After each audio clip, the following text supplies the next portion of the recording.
Hello बच्चों, कैसे हो आप लोग। Welcome to our YouTube channel Aspire academy.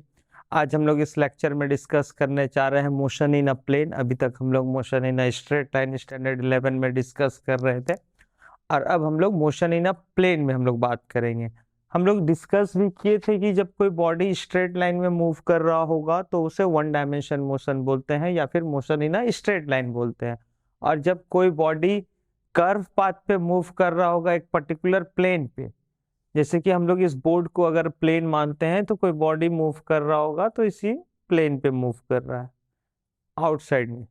ठीक है, तो ये मोशन इन अ प्लेन हो गया, that is two dimension motion. और जब कोई बॉडी फ्री स्पेस में मूव कर रहा होता है, किसी भी डायरेक्शन में जाए, तो उसको हम लोग बोलते हैं three dimension motion. So motion in a plane में सबसे ज्यादा इंपॉर्टेंट रोल यहाँ पर आ जाता है वेक्टर का। वेक्टर का काम क्या है? डायरेक्शन को बताना। ठीक है, तो हम लोग स्टार्ट करते हैं। फर्स्ट हमारा आ जाता है वेक्टर क्वांटिटी और स्केलर क्वांटिटी। तो जितना भी फिजिकल क्वांटिटी है उनको टू कैटेगरीज में रखा गया। बेसिकली टू कैटेगरीज में हम लोग रखें, एक स्केलर के फॉर्म में और एक वेक्टर के फॉर्म में। जैसे कि हम लोग बात किए थे यूनिट एंड डायमेंशंस में, जो हम लोग फिजिकल क्वांटिटीज का बात किए थे कि सारे फिजिकल क्वांटिटीज को टू पार्ट्स में डिवाइड किया जाता है, जैसे कि आपका फंडामेंटल क्वांटिटीज और डेराइव्ड क्वांटिटीज। सेम सेम उसी पैटर्न में हम लोग फिर फिजिकल क्वांटिटी को हम लोग टू पार्ट्स में डिवाइड करते हैं, कैटेगराइज किए, जिसमें हम लोग बोले कि एक स्केलर क्वांटिटी होगा और एक वेक्टर क्वांटिटी होगा। स्केलर क्वांटिटी ये हुआ कि जिस फिजिकल क्वांटिटी के पास सिर्फ और सिर्फ मैग्नीट्यूड है, स्केलर के लिए क्या बोला गया है?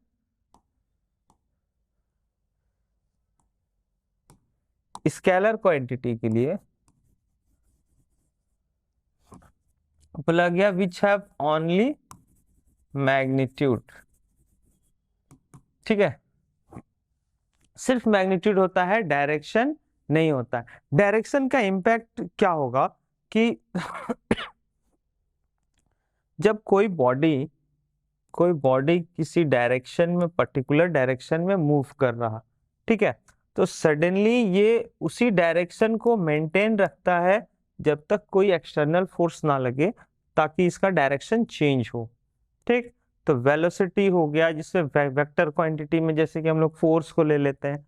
तो सिंपल सी बात है कि अगर आप किसी ऑब्जेक्ट में फोर्स लगाएं इस डायरेक्शन में, सो जिस डायरेक्शन में फोर्स लगाओगे इम्पैक्ट उसी डायरेक्शन में दिखेगा कि ये बॉडी डिस्प्लेस हो गया उसी डायरेक्शन में जिस डायरेक्शन में फोर्स अप्लाई हुआ था। इट मींस फोर्स एक ऐसा फिजिकल क्वांटिटी है जिसके पास डायरेक्शन है। और मैग्नीट्यूड की बात करें तो जितना ज्यादा फोर्स लगाओगे बॉडी उतना ज्यादा डिस्प्लेस करेगा, तो मैग्नीट्यूड भी है उसके पास। सो फोर्स एक ऐसा क्वांटिटी है जिसे हम लोग वेक्टर क्वांटिटी बोलते हैं। वेक्टर क्वांटिटी क्या है? Which has both magnitude and direction. Okay, so जिस बॉडी के पास डायरेक्शन और मैग्नीट्यूड दोनों होगा उसको हम लोग वेक्टर, उस फिजिकल क्वांटिटी को वेक्टर क्वांटिटी बोलेंगे। ठीक है, जिसके पास सिर्फ मैग्नीट्यूड है। जैसे कि हम लोग बात करें टाइम का, सो टाइम में अब ये बॉडी इस डायरेक्शन में जाए या फिर अपवर्ड जाए या फिर लेफ्ट जाए या फिर डाउन जाए, किसी भी डायरेक्शन में मूव करे, टाइम को इससे कोई फर्क नहीं पड़ने वाला है। वो अपना 1 सेकेंड का इंटरवल, 2 सेकेंड का इंटरवल, 3 सेकेंड का इंटरवल वही लेके चलता है। इट मीन्स टाइम के पास सिर्फ मैग्नीट्यूड है, डायरेक्शन नहीं है। ठीक है, उसका कोई पर्टिकुलर डायरेक्शन तो होता नहीं, पर्टिकुलर क्या, कोई डायरेक्शन नहीं होता। सेम टू सेम मास के लिए भी हम लोग लेते हैं कि अगर आप किसी बॉडी का मास मेजर कर रहे हो, मास मेजर कर रहे हैं, तो अगर आप इस पेन का मास मेजर कर रहे हो तो आप इसे वर्टिकली रख करके मेजर करो, इस तरह से रख करके मेजर करो, किसी एंगल पे रख के मेजर करो, मास में कोई फर्क नहीं पड़ने वाला। मीन्स किसी भी डायरेक्शन में आप रख करके मेजर करोगे तो कोई फर्क नहीं पड़ने वाला। इसका मतलब कि वो एक स्केलर क्वांटिटी है। ठीक है, बहुत सारे लोगों को, बहुत सारे स्टूडेंट को कंफ्यूज होता है करंट वेक्टर क्वांटिटी है या स्केलर क्वांटिटी है। इलेक्ट्रिक करंट की बात हो रही है, तो इलेक्ट्रिक करंट जो होता है ना, वो वायर पे डिपेंड करता है, वो simple rate flow of charge के अगेंस्ट में बोला गया है। अब हमारा वायर जिस जिस पार्ट, जिस जिस डायरेक्शन में आप बैंड करोगे उसके अकॉर्डिंग ये वायर अपना कनेक्ट होगा। तो पाथ करंट जो होता है, करंट का कोई अपना डायरेक्शन नहीं है, ये बस वायर के फ्लो के साथ इसका डायरेक्शन चलते रहता है। ठीक, तो हम लोग बोलते हैं करंट का भी अपना, करंट स्केलर क्वांटिटी है, वेक्टर क्वांटिटी नहीं है। ठीक है, दूसरा मैथमेटिकल अगर देखें कि वेक्टर क्वांटिटी किसको बोलते हैं, सो आगे हम लोग पढ़ेंगे कि जब कोई भी फिजिकल क्वांटिटी अगर वेक्टर है तो उसमें उसके vector addition, law of addition apply होते हैं, जिसे हम लोग बोलते हैं, बहुत ट्रायंगल लॉ है, पॉलीगन लॉ है, फिर आपका पैरेललोग्राम लॉ है। तो ये सारे ट्रायंगल लॉ की अगर बात करें तो लॉ फॉलो नहीं होता, क्योंकि करंट का अपना पर्टिकुलर डायरेक्शन नहीं है। तो हम लोग बोलते हैं कि करंट एक स्केलर क्वांटिटी है।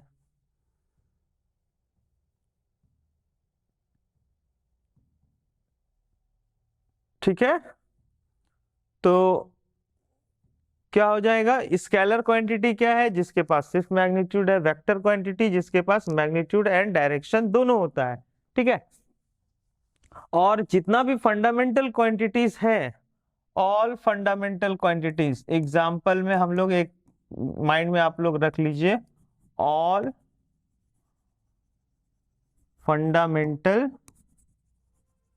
Quantities are scalar quantities. ठीक है, डेराइव्ड क्वांटिटीज में आएंगे तो उसमें बाकी बहुत सारे फिजिकल क्वांटिटीज हैं जिनका डायरेक्शन होता है, जिनका डायरेक्शन नहीं भी होता है। ठीक है, तो कुछ वेक्टर भी है और कुछ स्केलर भी है डेराइव्ड क्वांटिटी में। अब है यहाँ पर representation of a vector, vector को किस तरह से रिप्रेजेंट करते हैं, तो वेक्टर को एक एरो की तरह इस तरह से रिप्रेजेंट करते हैं, स्ट्रेट लाइन जहां पर एक एंड पॉइंट होगा और ये एरो होगा, जिसको हम लोग हेड और टेल भी बोलते हैं। ठीक है, और नंबर्स में अगर हम लोग देखते हैं कि अगर मान लीजिए वेलोसिटी है v, v लिखते हैं, ठीक है, तो उसका प्रेजेंटेशन कैसे देंगे, v पे एरो। अब मान लीजिए एक एरो है आपका P2Q, P2Q इस तरह से मैंने एक एरो दे दिया, सो PQ हमारा एक वेक्टर हो गया, अगर PQ वेक्टर क्वांटिटी है, और यहां से यहां तक का उसका अपना एक मैग्नीट्यूड भी होगा, क्योंकि वेक्टर क्वांटिटी है तो मैग्नीट्यूड और डायरेक्शन दोनों होता है। सो मैग्नीट्यूड टोटल लेंथ मान लीजिए हम लोग माने v, तो हम लोग बोलेंगे कि PQ is equal to velocity v vector. ठीक है, तो इस तरह से हम लोग रिप्रेजेंट करेंगे, अगर कोई वेक्टर है, वेक्टर v यानी वेलोसिटी PQ जिसका मैग्नीट्यूड v हम लोग ले रहे हैं, मैग्नीट्यूड की बात करेंगे तो हम लोग इस तरह से मॉड लगाते हैं उसी वेक्टर के सिंबल को, एरो को, या फिर आप इसे सिर्फ v लिख सकते हो, जिसके ऊपर एरो का साइन आप नहीं देते हो, इसका मतलब ये मैग्नीट्यूड है, जो भी वेक्टर होगा उसका मैग्नीट्यूड हो गया। ठीक है, तो इस तरह से हम लोग वेक्टर्स को रिप्रेजेंट करते हैं। लेंथ वाइज मैग्नीट्यूड के अकॉर्डिंग लेंथ भी फॉर्म करते हैं, अगर दो वेक्टर है, vector P is greater than vector Q, इस तरह से भी, तो अगर दोनों को हम लोग रिप्रेजेंट कर रहे हैं, P ग्रेटर है, ये अगर हमारा वेक्टर P है तो वेक्टर Q हम लोग उससे स्मॉल लेंगे, मैग्नीट्यूड के अकॉर्डिंग हम लोग ड्रॉ भी करते हैं लेंथ को। ठीक है, तो ये था आपका रिप्रेजेंटेशन ऑफ वेक्टर्स। अब है general vectors and their notation. Generally vectors जो होगा, जो मैंने अभी बताया कि PQ कोई एक वेक्टर है, तो इसे हम लोग इस तरह से लिखेंगे, वेक्टर एरो का साइन देंगे PQ। ठीक है, और मैग्नीट्यूड में है, अगर A है तो वेक्टर A। ओके, नोटेशन इसी तरह से देते हैं।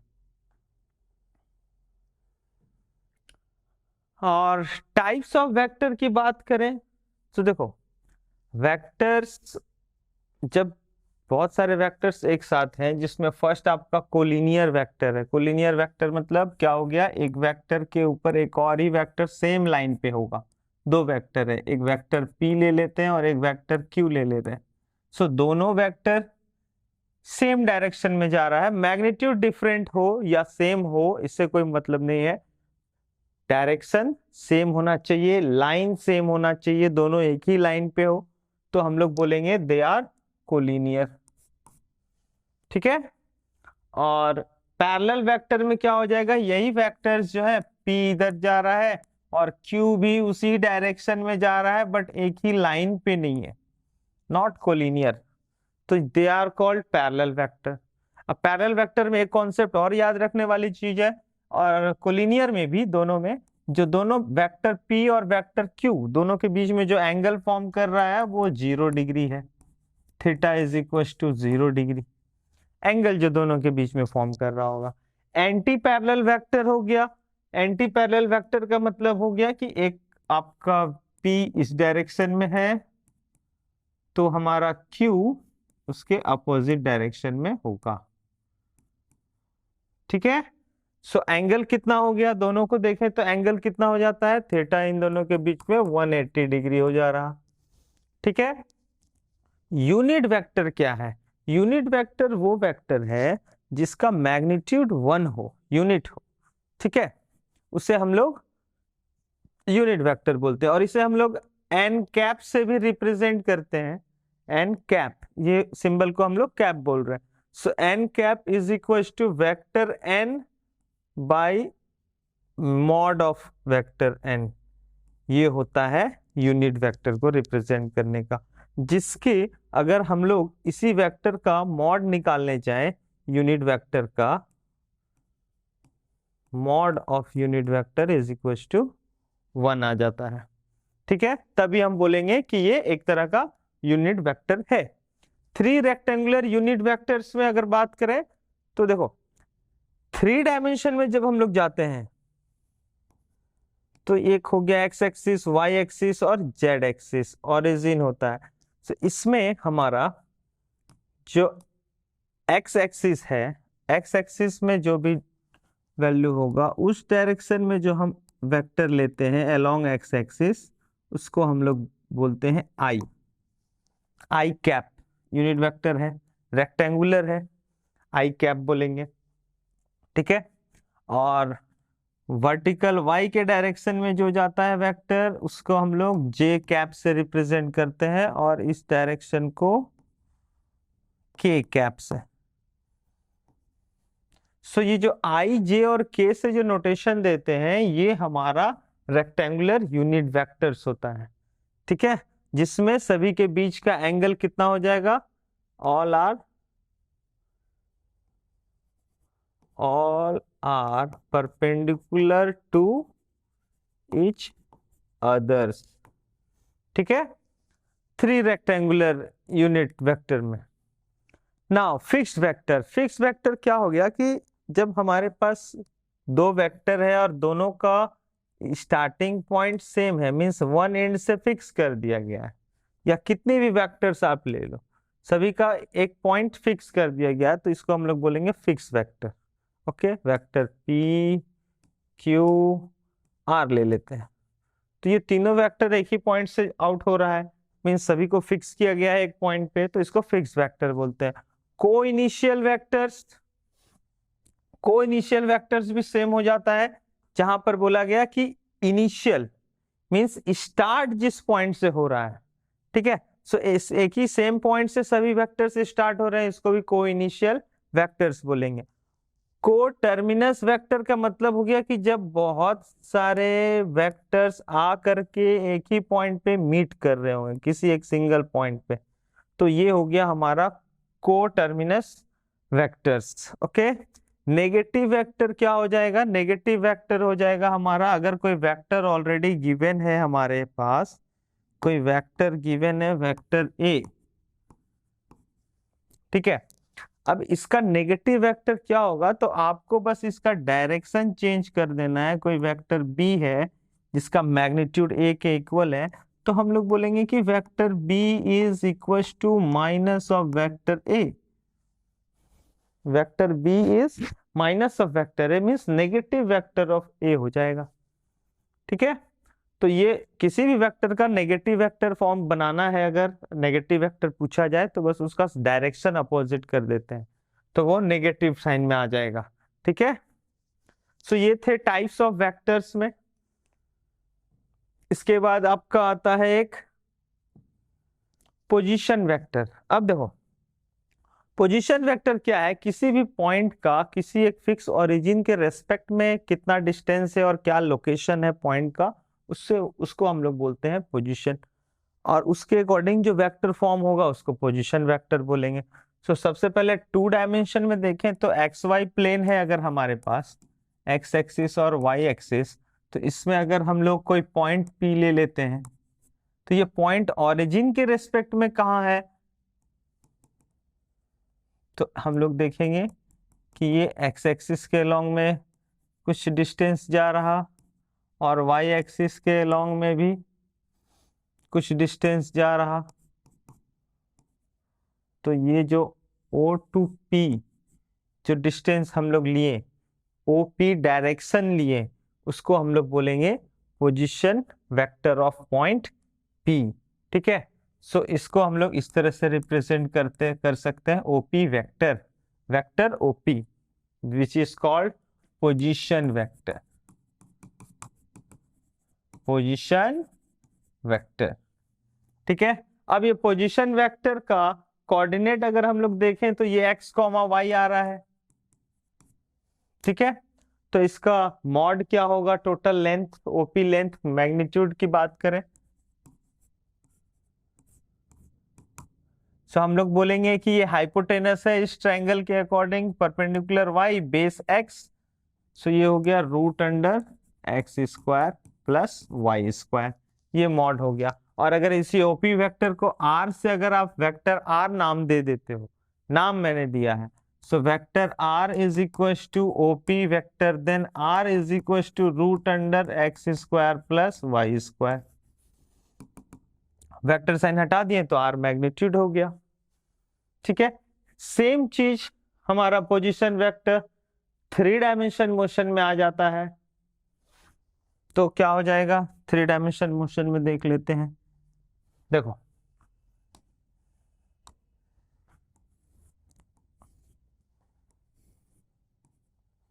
I J और ये हो गया K ऑरिजिन। अब कोई पॉइंट P है, सो कोऑर्डिनेट एक्सिस में ये P point x y z हो जाएगा, means x coordinate, y coordinate और z कोऑर्डिनेट। ठीक है, P पॉइंट के लिए। अब ये P पॉइंट का जो ओरिजिन से डिस्टेंस होगा वो वही पोजीशन वेक्टर होगा। क्या बोला गया, ओरिजिन से किसी एक फिक्स पॉइंट से किसी पॉइंट का जो लोकेशन और डिस्टेंस जो होता है उसको पोजीशन वेक्टर बोलते हैं। ठीक, सो ये हो गया हमारा OP, हो गया हमारा पोजीशन वेक्टर।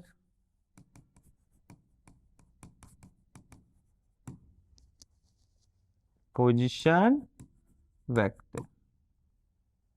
ठीक है, अब मैग्नीट्यूड की बात करेंगे तो फिर यहां से हमारा OP मैग्नीट्यूड जो होगा वो हो जाएगा root under x square plus y square plus z square. ठीक है, ये पोजीशन वेक्टर के अकॉर्डिंग हम लोग इसका लेंथ फाइंड आउट करते हैं 3 डायमेंशन में, जिसमें एक्स एक्सिस, वाई एक्सिस और Z axis coordinate, x axis के लिए हम लोग लेते हैं I के लिए और वाई एक्सिस पे हमारा J हो जाता है, और जेड एक्सिस के लिए अगर हम लेना चाहते हैं तो ये K हो जाता है, जो जेड हो जाएगा।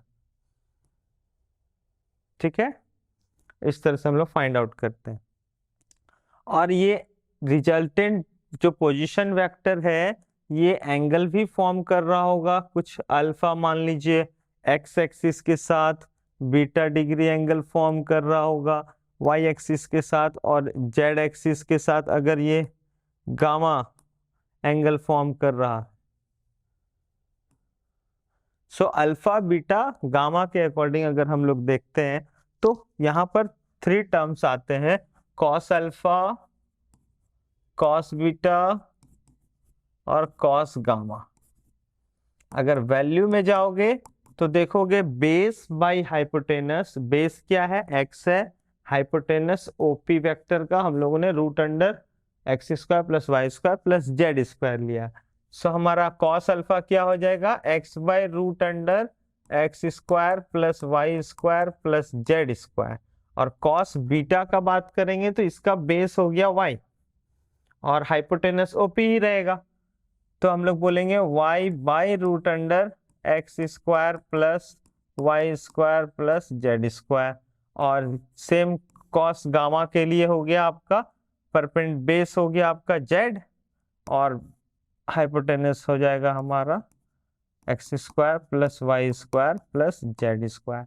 तो ये जो कॉस अल्फा, कॉस बीटा और कॉस गामा आया, इन तीनों को हम लोग बोलते हैं डायरेक्शन कोसाइन। क्या बोलते हैं, डायरेक्शन कोसाइन। ठीक है, और इनका एक प्रॉपर्टी ये होगा सारे डायरेक्शन कोसाइंस का कि आप इसको मान लीजिए ये हो गया हमारे लिए m, ये हो गया हमारे लिए n और ये हो गया हमारे लिए p, मान लीजिए l मान लेते हैं कि l m n।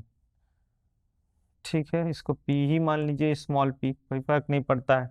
So property ये है कि जब आप इन तीनों को स्क्वायर करके ऐड करते हो, M square plus N square plus P square is equal to 1 देगा। ये देखो स्क्वायर करोगे और ऐड करोगे cos square alpha, cos square beta plus cos square gamma, so X square या रूट कैंसिल आउट हो जाता है, सेम ऐड करोगे तो फिर आपका वैल्यू 1 ही आएगा। ठीक है, चलिए आगे बढ़ते हैं, देखते हैं नेक्स्ट डिस्प्लेसमेंट वेक्टर। ये क्या होगा कि किसी एक पॉइंट के रेस्पेक्ट में कोई अनदर पॉइंट के बीच का जो डिस्टेंस होगा उसको डिस्प्लेसमेंट वेक्टर बोलेंगे।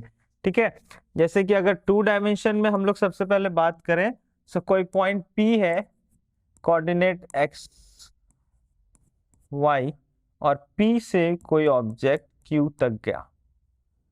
ठीक है, तो इसका भी कोऑर्डिनेट एक्स वाई के फॉर्म में होगा। सो x1 y1 x2 y2 ले लेते हैं।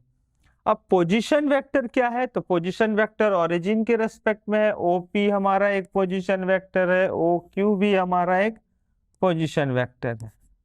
ठीक है, एक को हम लोग R1 नाम दिए, एक को हम लोग R2 नाम देते हैं। तो हमें कैलकुलेट करना है P2Q, PQ। ओके, तो डिस्टेंस फॉर्मूला से अगर हम लोग अप्लाई करते हैं, मैग्नीट्यूड फाइंड करते हैं, पी क्यू वेक्टर अगर हम लोग कैलकुलेट कर रहे हैं, तो उसका मॉड डिस्प्लेसमेंट वेक्टर क्या है, ये हो गया आपका डिस्प्लेसमेंट वेक्टर। ठीक है, पी क्यू हो गया हमारा डिस्प्लेसमेंट वेक्टर, और पी और क्यू का जो पोजीशन वेक्टर है वो R1 और R2 है। OP vector is equal to R1 and OQ vector is equal to R2। ठीक, अब डिस्टेंस फॉर्मूला से मैग्नीट्यूड निकालते हैं PQ का,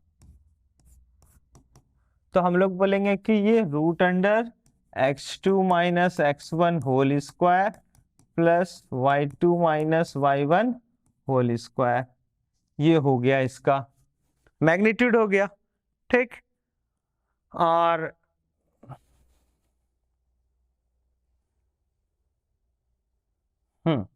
वेक्टर फॉर्म में इसको रखते हैं तो हम लोग देखेंगे इसमें एक ट्रायंगल लॉ अप्लाई होता है। ट्रायंगल लॉ आगे हम लोग डिस्कस करेंगे। उस ट्रायंगल लॉ के अकॉर्डिंग हम लोग बोलते हैं कि यहाँ जो हमारा PQ है, PQ is equal to OQ position vector of Q minus position vector of P। Final minus initial करते हैं, सो फाइनली Q पॉइंट पे था तो Q पॉइंट का position vector minus initial P point पे था तो P पॉइंट का पोजीशन वेक्टर, दोनों का डिफरेंस करेंगे तो हमारा P2Q का पोजीशन, P2Q का जो वेक्टर होगा डिस्प्लेसमेंट वेक्टर जिसको बोल रहे हैं वो फाइंड आउट हो जाता है। इट मीन्स ये हो जाता है वेक्टर R2 माइनस R1।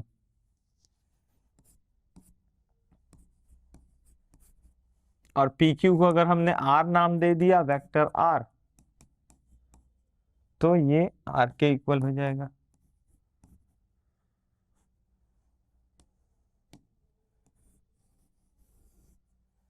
ठीक है, तो ये हुआ हमारा डिस्प्लेसमेंट वेक्टर 2 डायमेंशन में। यही चीज 3 डायमेंशन में जब हम लोग आते हैं,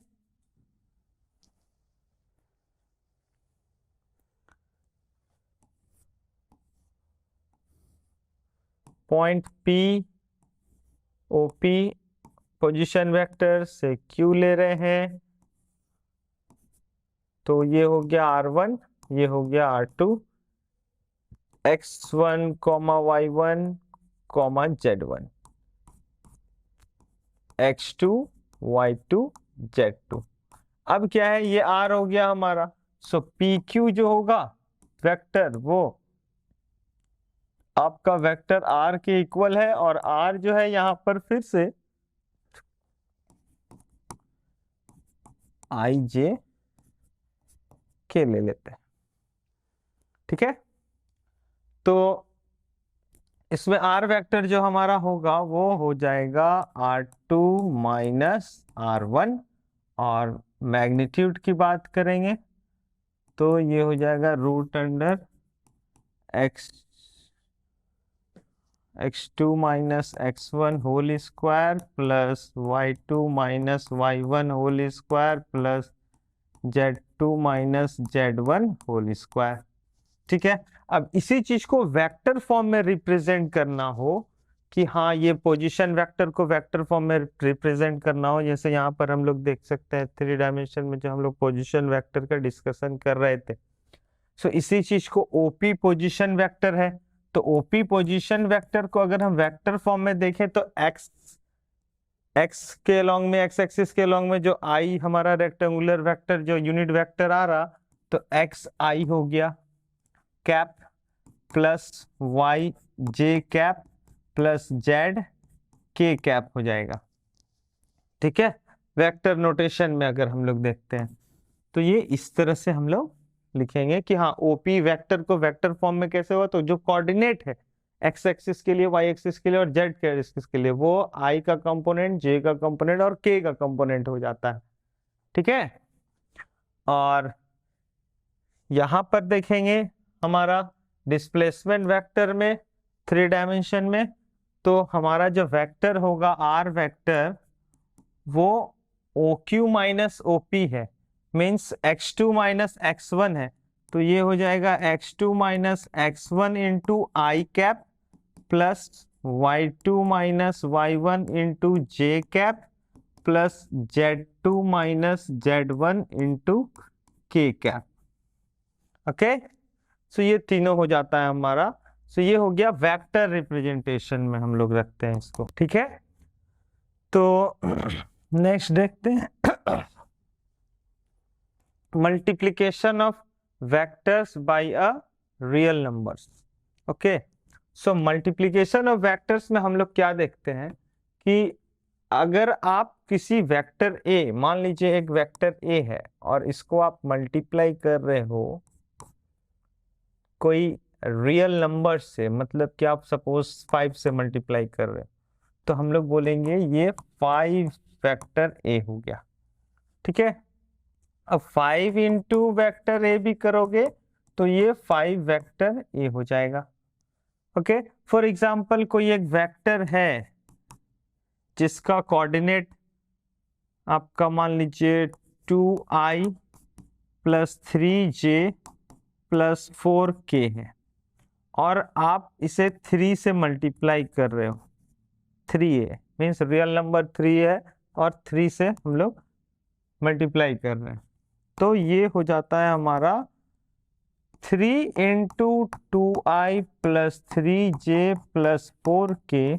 सो 3 से सारे टर्म्स को हम लोग मल्टीप्लाई करेंगे, i j k तीनों के, तो ये हो गया 6i प्लस 9j कैप है सभी में प्लस 12k। तो ये हो जाएगा हमारा multiplication of vectors bye a real number.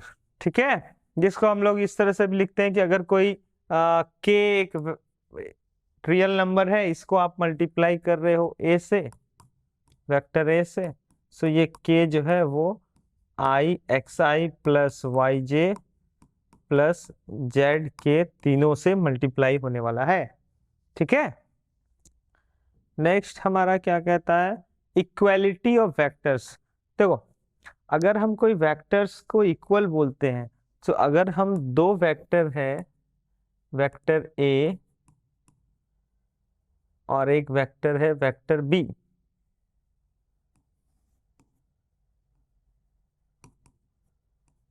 ठीक है, वेक्टर ए और वेक्टर बी, अगर दोनों वेक्टर इक्वल है, vector A is equal to vector B, if बोला जाए कि दोनों वेक्टर इक्वल है, तो ऐसा कब होगा, ऐसा होगा जब mod of A is equal to mod of B, means दोनों का मैग्नीट्यूड सेम होना चाहिए, and direction of A and vector A and vector B is same, direction same होगा, मैग्नीट्यूड सेम होगा, तो दोनों वेक्टर्स को हम लोग इक्वल वेक्टर बोलेंगे। ठीक है, और अगर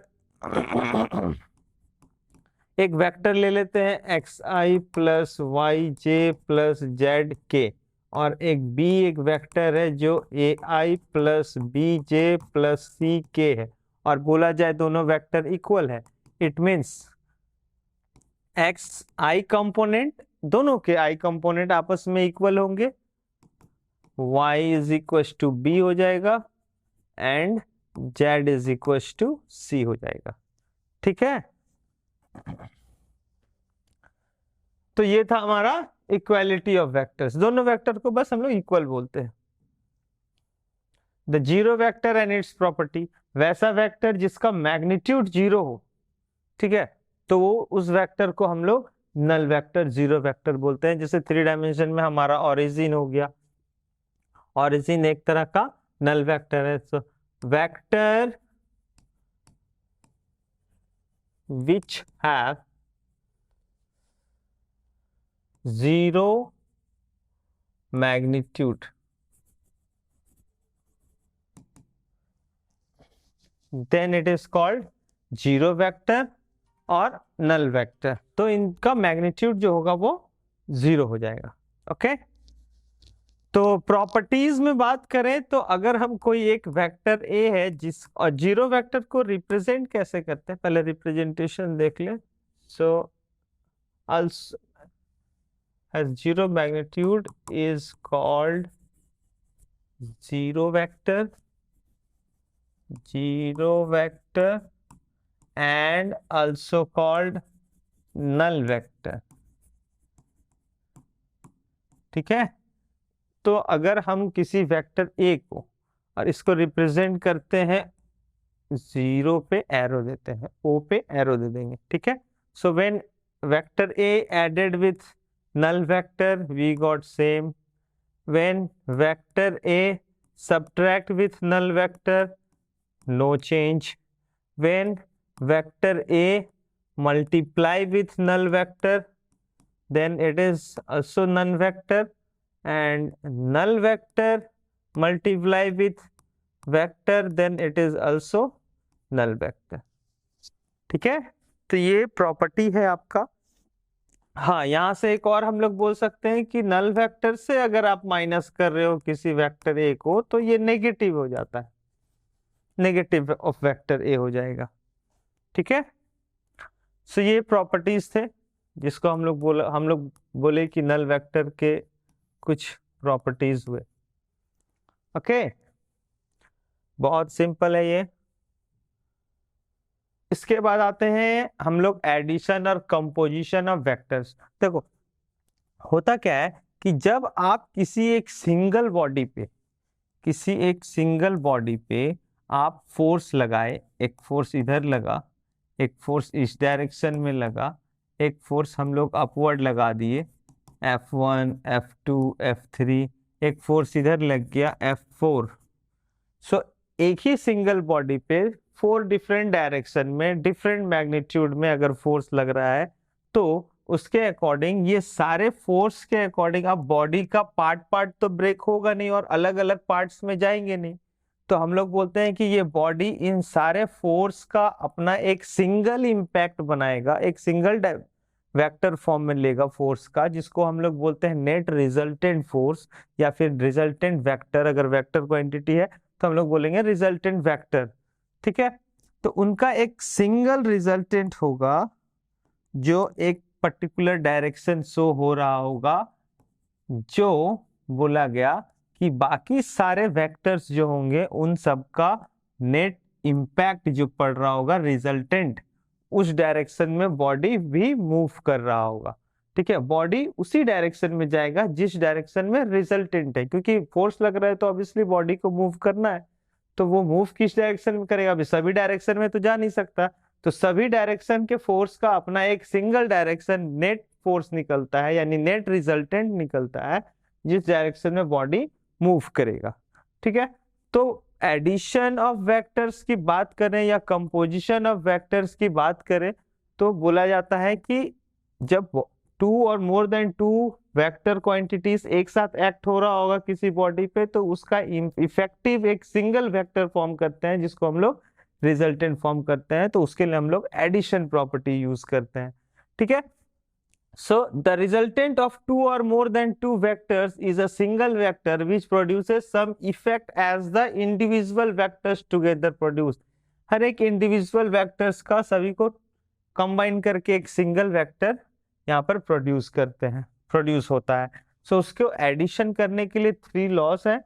law of addition of vectors में फर्स्ट आपका आ जाता है ट्रायंगल लॉ ऑफ वेक्टर्स, फिर parallelogram law of vectors and polygon law of vectors.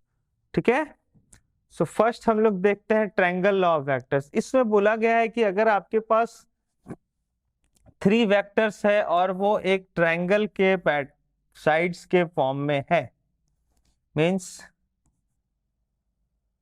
Vector मान लीजिए ट्रायंगल हमारा ए बी सी हो गया। ठीक है, सो एक वेक्टर ए इधर हो गया, फिर ये वेक्टर बी हो गया और इधर से ये वेक्टर सी हो गया। सो ये तीनों vector 3 sides of a triangle है और ये कंटिन्यूअस डायरेक्शन में है। ठीक है, कंटिन्यूअस डायरेक्शन में जब होगा तो हम लोग बोलेंगे कि ये जो तीनों वेक्टर्स होते हैं, तीनों वेक्टर्स का सम 0 हो जाएगा। ठीक, और इसमें से कोई एक वेक्टर अपना डायरेक्शन चेंज कर ले, सपोज सी ए की डायरेक्शन ए टू बी है, वेक्टर ए, बी टू सी जा रहा है वेक्टर बी, और सी टू ए जा रहा था वेक्टर सी, बट अब इसका डायरेक्शन हम लोग अपोजिट कर देते हैं, थर्ड साइड का डायरेक्शन अपोजिट। तो इसमें हेड टेल वाला कॉन्सेप्ट भी आता है कि अगर इस वेक्टर ए का हेड और टेल यहाँ है, वेक्टर बी का टेल और हेड यहाँ है, और वेक्टर सी का हेड और टेल है, तो जिस वेक्टर का हेड हेड और टेल टेल कनेक्ट होगा अदर 2 साइड्स के हेड और टेल से, वो वेक्टर खुद में उसका रिजल्टेंट हो जाता है। ठीक है, और डायरेक्शन चेंज होने से हम लोग पॉलीगन लॉ में पढ़ेंगे हम लोग आगे चल के कि डायरेक्शन चेंज हो जाने से साइन ही चेंज होता है। तो ये हमारा simple b minus C is equal to 0 हो जाएगा, then c is equal to vector a plus vector C, sorry vector b। तो इसका मतलब ये हुआ कि किसी ट्रायंगल का कोई एक साइड जिसका हेड हेड वेक्टर फॉर्म में हेड हेड और टेल टेल मैच कर रहा होगा, वही हमारा रिजल्टेंट वेक्टर बनता है, जो अदर 2 साइड्स के सम के इक्वल होगा। अदर 2 वेक्टर्स के साइड ऑफ ट्रायंगल के सम के इक्वल थर्ड साइड हो जाता है, इसीलिए इसको हम लोग बोलते हैं ट्रायंगल लॉ। ठीक है, सो यहाँ पर हमारा रिजल्टेंट ही हमारा वेक्टर सी है, जिसको हम लोग रिजल्टेंट वेक्टर बोला जा रहा है, और वेक्टर फॉर्म में ये एडिशन होगा, that is A plus B. Okay, to determine analytically the resultant of two vectors using triangle law of vectors, resultant vector जो होगा उसका अपना एक मैग्नीट्यूड भी होगा। हम लोग तो वेक्टर फॉर्म में बोले कि हाँ रिजल्टेंट जो है वो a प्लस बी कर दीजिए वेक्टर फॉर्म में। जब मैग्नीट्यूड में आएंगे तो क्या हो जाएगा, देखो होगा क्या, अगर हम एक ट्रायंगल ले लेते हैं,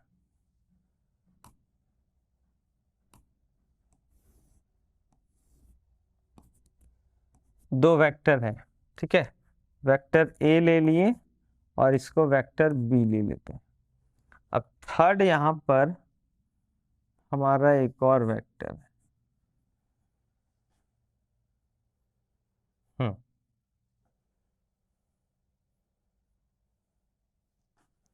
इस वेक्टर को हम लोग बी यहां लेंगे। ओके, तो हेड हेड और टेल टेल जो मैच कर रहा है उसके अकॉर्डिंग हम लोग बोलेंगे कि ये हमारा रिजल्टेंट है जो a प्लस बी के इक्वल होगा।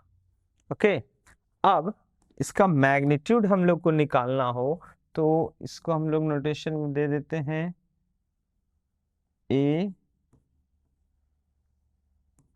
b c।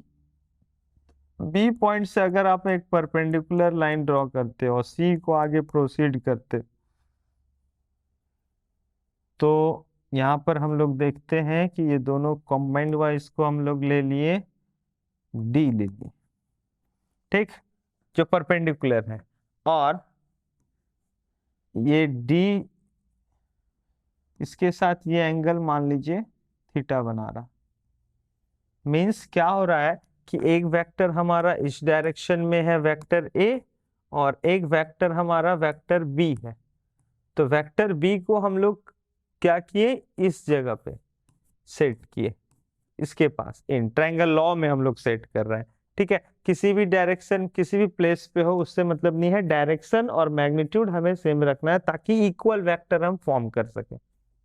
ओके, तो यहां पर अब हम लोग देखते हैं कि साइन थीटा ये हो गया और ये रिजल्टेंट एंगल बना रहा होगा अल्फा, मान लीजिए ए के साथ, वेक्टर ए के साथ।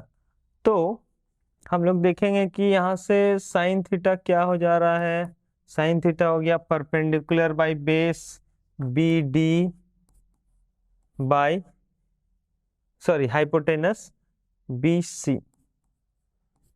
सो बी डी यहां से कितना आ गया हमारा, बी सी हमारा है vector B, B to C vector जो है वो वेक्टर बी के इक्वल है, और ए टू सी जो वेक्टर है, ए सी जो वेक्टर हो गया, ए सी वेक्टर जो होगा वो वेक्टर ए के इक्वल है। ठीक है, और ए बी वेक्टर आर के इक्वल हम लोग माने। So sine theta is equal to B D by B C perpendicular by hypotenuse, B D equal to B C into sine theta. इसका मतलब बी सी हमारा हो गया vector B, so it is B sine theta. Okay, और cos theta लेते हैं इसी triangle में। So cos theta is equal to base by hypotenuse C D by hypotenuse हो गया बी सी। ठीक है, सो यहां से C D is equal to B cos theta.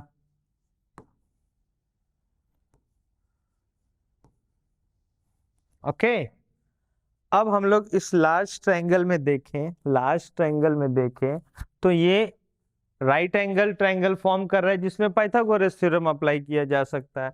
So Pythagoras theorem जब आप अप्लाई करोगे, क्या करेंगे हम लोग, using Pythagoras theorem in triangle ABD।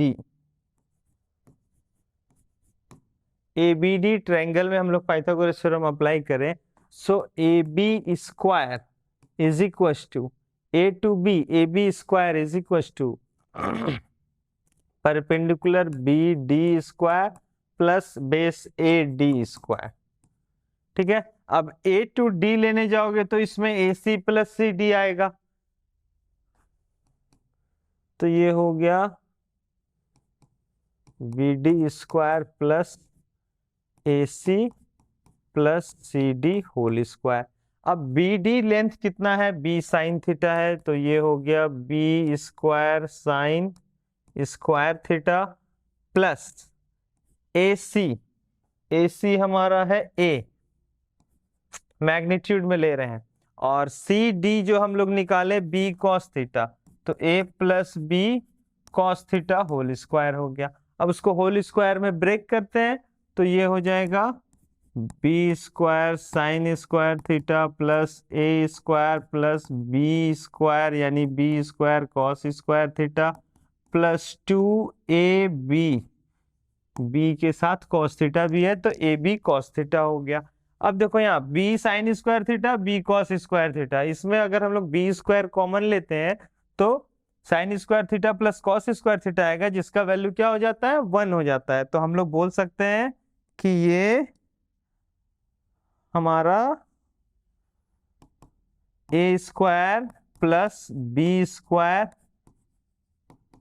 Sine square theta plus cos square theta plus 2AB cos theta हो गया। जो R स्क्वायर AB हमारा क्या है, AB लेंथ हमारा R के इक्वल है, तो ये हो जाएगा R स्क्वायर का, R स्क्वायर की वैल्यू हो गई।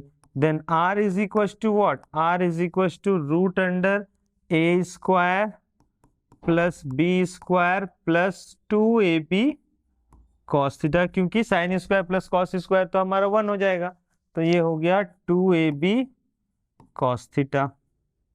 सो ये हो गया मैग्नीट्यूड ऑफ रिजल्टेंट R।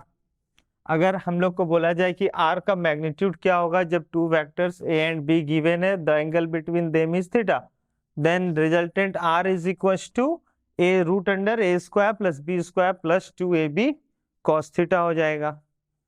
ठीक है, अब ये जो R रिजल्टेंट है ये सर्टेन एंगल तो बना रहा अल्फा, सो अगर हम लोग देखें कि रिजल्टेंट का एंगल कितना फॉर्म कर रहा है विथ वेक्टर A, तो हम लोग tan थीटा अप्लाई कर सकते हैं। tan थीटा क्या हो जाएगा, परपेंडिकुलर बाय बेस। ठीक है, सो देखो tan बीटा, सॉरी अल्फा है ना angle, tan alpha is equal to perpendicular हो गया BD बाय बेस हो गया AD। अब परपेंडिकुलर कितना हम लोग लिए हैं, परपेंडिकुलर हमारा आया है B साइन थीटा, और AD तो हमारा AC प्लस CD है, AC प्लस CD होता है, तो AC हमारा हो गया A प्लस CD हो गया B cos थीटा। ये हो गया हमारा tan अल्फा का वैल्यू, जहां से अल्फा इज इक्वल टू हम लोग बोल सकते हैं tan inverse B sign theta by, देखो इसको इनवर्स में रखते हैं, tan inverse B sign theta by A plus B cos theta. अगर रिजल्टेंट का एंगल पूछा जाए वेक्टर A के साथ कितना डिग्री एंगल फॉर्म कर रहा है, तो that is tan inverse B sign theta by A plus B cos theta हो जाएगा। ठीक है, now parallelogram law of vectors. Parallelogram में बोला गया कि अगर आपको दो वेक्टर दिया गया है, ठीक है, एक हो गया आपका वेक्टर A और एक हो गया वेक्टर B, और दोनों के बीच का एंगल भी गिवन है थीटा, तो अगर आप इक्वल वेक्टर फॉर्म करते हो, B के पैरेलल एक वेक्टर ले लिए और A के पैरेलल एक वेक्टर ले लिए, तो देखेंगे कि parallel, opposite sides are parallel and equal, opposite sides are parallel and equal, तो ये पैरेललोग्राम फॉर्म कर जाता है। अब पैरेललोग्राम फॉर्म कर गया तो इनका जो डायगोनल होगा, डायगोनल, सो डायगोनल जो होता है बोला गया according to parallelogram law, R vector जो हमारा रिजल्टेंट है which is equal to vector A plus vector B. कैसे? तो यहाँ पर आप फिर से देखोगे तो ट्रायंगल लॉ अप्लाई किया जाए, यहाँ पर बी तो अब यहाँ वहां से यहाँ आ गया, सो हेड हेड और टेल टेल रिजल्टेंट के साथ मैच कर रहा है, तो हम लोग बोलेंगे हमारा जो रिजल्टेंट होगा वो vector A plus vector B, triangle law से यहाँ पर सम के इक्वल होगा। मैग्नीट्यूड निकालने जाएंगे तो ये भी सेम हमारा परपेंडिकुलर ड्रॉ करते हैं, आर वेक्टर का ये एंगल अल्फा बना रहा होगा एफ के वेक्टर ए के साथ, तो यहाँ भी हमारा आर वेक्टर आर, अगर रिजल्टेंट की बात करें वेक्टर फॉर्म में तो ये सिंपल दोनों साइड्स का सम है वेक्टर फॉर्म में। मैग्नीट्यूड की बात करें तो ये root under A square plus B square plus 2ab cos theta ये भी होता है। और जहां पर हम लोग अगर अल्फा का बात करें कि यहाँ ये फिर रिजल्टेंट ए के साथ कितना डिग्री एंगल बना रहा है, तो उसके लिए भी हम लोग सेम कॉन्सेप्ट है कि tan alpha is equal to B sine theta by A plus B cos theta हो जाएगा। ठीक है, सो पैरेललोग्राम लॉ में बस ये बोला गया है कि जो डायगोनल्स होते हैं, जो लार्जेस्ट डायगोनल होगा वो टू साइड्स के सम के इक्वल हो जाएगा। ठीक है, और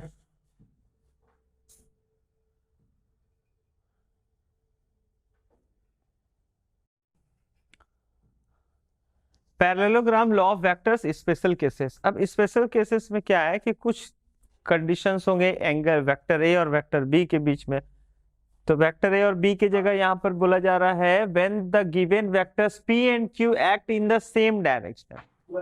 ओके, सेम डायरेक्शन का मतलब क्या हुआ कि वेक्टर पी और वेक्टर क्यू दोनों सेम डायरेक्शन में है, और इसमें आप अप्लाई करने जा रहे हो पैरेललोग्राम लॉ।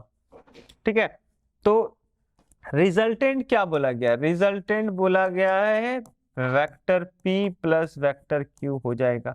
ठीक है, एंगल दोनों के बीच में कितना है? मैंने पहले ही कहा था एंगल दोनों के बीच में 0 डिग्री है।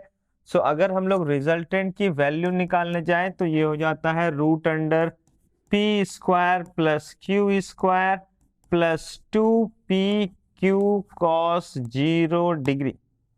कॉस 0 डिग्री का वैल्यू 1 हो जाएगा, तो ये हो गया root under P square plus Q square plus 2PQ, जहां पर हम लोग बोलेंगे कि ये हो जाता है P plus Q whole square, यानी कि P प्लस Q मैग्नीट्यूड ही ले लेंगे डायरेक्ट, दोनों वेक्टर का मैग्नीट्यूड को डायरेक्ट ऐड कर देंगे। ठीक है, वेक्टर साइन नहीं दिया है मतलब कि ये हमारा मैग्नीट्यूड है उस वेक्टर का। सो जब दो वेक्टर हमारा पैरेलल होगा या सेम डायरेक्शन में है, उस केस में जो रिजल्टेंट होता है डायरेक्टली दोनों का सम हो जाएगा। ठीक है, case 2, when the given vector P and Q act at right angle to each other means two vector perpendicular है, दोनों के बीच का एंगल हो गया 90 डिग्री।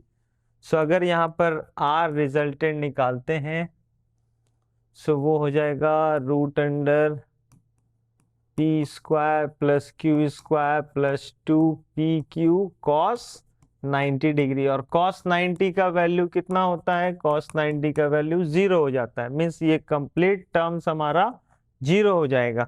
सो ये टर्म्स 0 होने से क्या बच गया? सिर्फ root under P square plus Q square, means दोनों का स्क्वायर करके सम करेंगे, वो हमारा रिजल्टेंट होगा स्क्वायर रूट के अंदर। ठीक है, और रिजल्टेंट का डायरेक्शन फाइंड करते हैं। सो tan अल्फा चलता है उसमें, tan alpha is equal to क्या बोला गया कि अगर वो P के साथ फॉर्म कर रहा होगा angle, so Q sine theta by P plus Q cos theta. So theta यहाँ पर 90 डिग्री ले लेते हैं। So Q sine 90 degree by P plus Q cos 90 degree. Cos 90 0, sine 90 1, तो हम लोग बोलेंगे कि जो tan अल्फा है वो हो जाएगा Q बाई P। ठीक है,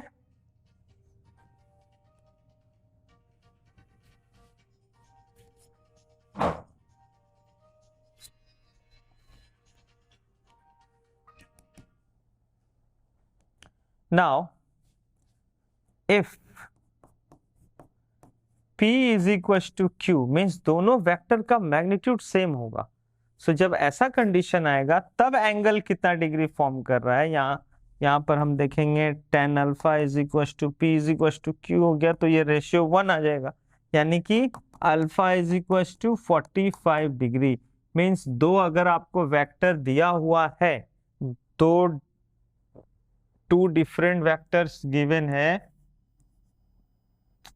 और दोनों एक दूसरे पे परपेंडिकुलर भी होगा ना,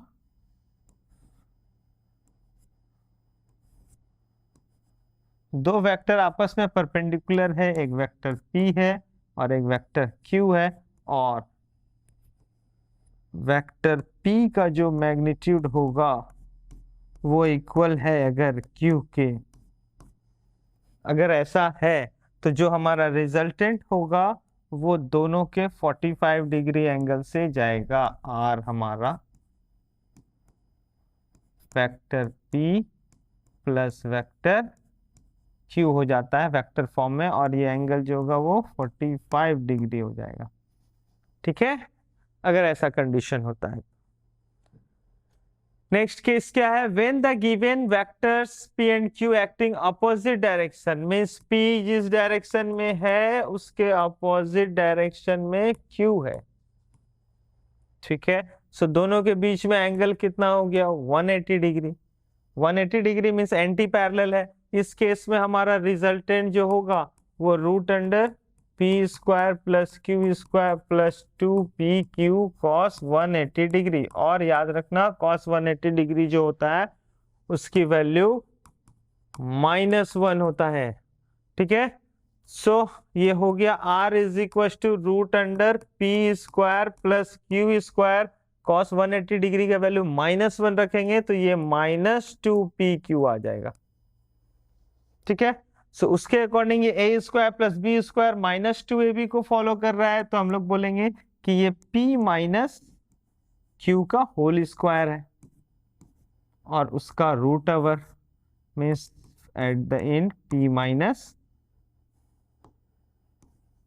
Q हो जाता है हमारा रिजल्टेंट। ठीक है, और रिजल्टेंट P माइनस Q तो होगा बट इसका वैल्यू पॉजिटिव में आएगा आपका। tan अल्फा लेते हैं अगर तो ये हो जाता है Q sine 180 degree by P plus Q cos 180 degree.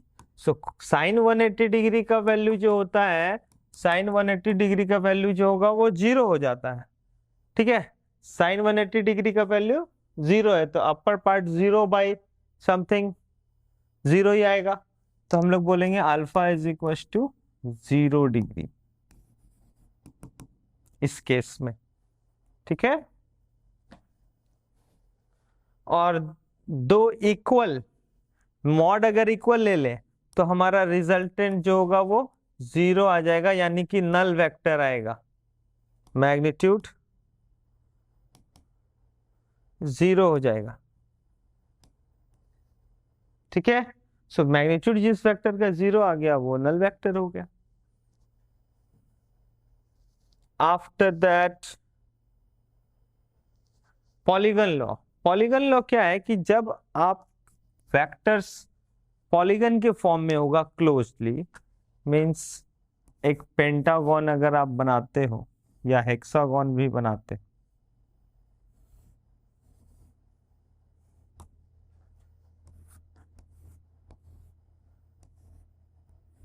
इस तरह से मान लीजिए, तो A हो गया, B हो गया, C D E। सो पॉलीगन लॉ क्या बोला गया कि अगर ये सेम पैटर्न में है, मींस रेगुलर ऑर्डर में है, A to B, B to C, C to D, D to E, फिर ई टू ए आए, तो ये क्लोज लूप इस तरह से फॉर्म कर गया, तो ये पेंटागोनल है फिलहाल। तो उसके अकॉर्डिंग अगर ये सारे वेक्टर्स हैं A B C D E, तो सारे वेक्टर्स का sum vector A plus vector B plus vector C plus vector D plus vector E is equal to 0 हो जाता है according to polygon law.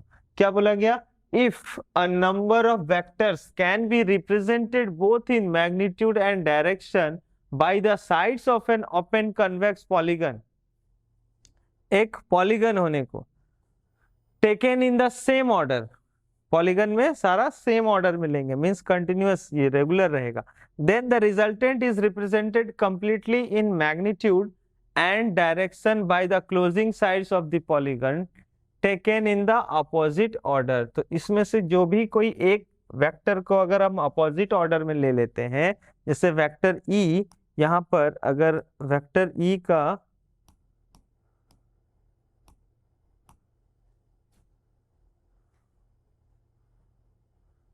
Vector E का direction change कर दे, इस direction में कर दे, तो एक वेक्टर का डायरेक्शन चेंज हो जाने से यही हमारा कॉन्सेप्ट जो है रिलेशन, ऑटोमेटिकली साइन चेंज हो जाता है, वेक्टर का साइन अपोजिट करने से डायरेक्शन चेंज तो साइन चेंज, यानी कि वेक्टर ई उस साइड गया तो हमारा सिंगल हो जाता है, जो बाकी अदर वेक्टर्स के सम के इक्वल आ रहा। क्या दिख रहा हमें यह दिख रहा है कि जो वेक्टर ई है, अब वो ये जो रेगुलर फोर्स थे, रेगुलर वेक्टर्स थे, सभी का रिजल्टेंट बन जाता है खुद उसके अगेंस्ट में आके। ठीक है, सो वेक्टर ई जो हो गया वो हमारा रिजल्टेंट हो गया। अब इसे हम लोग अगर इस तरीके से देखें तो देखो, अगर हम लोग बात करें इसकी, तो ये D प्लस सी है, ट्रायंगल लॉ से देखें तो head head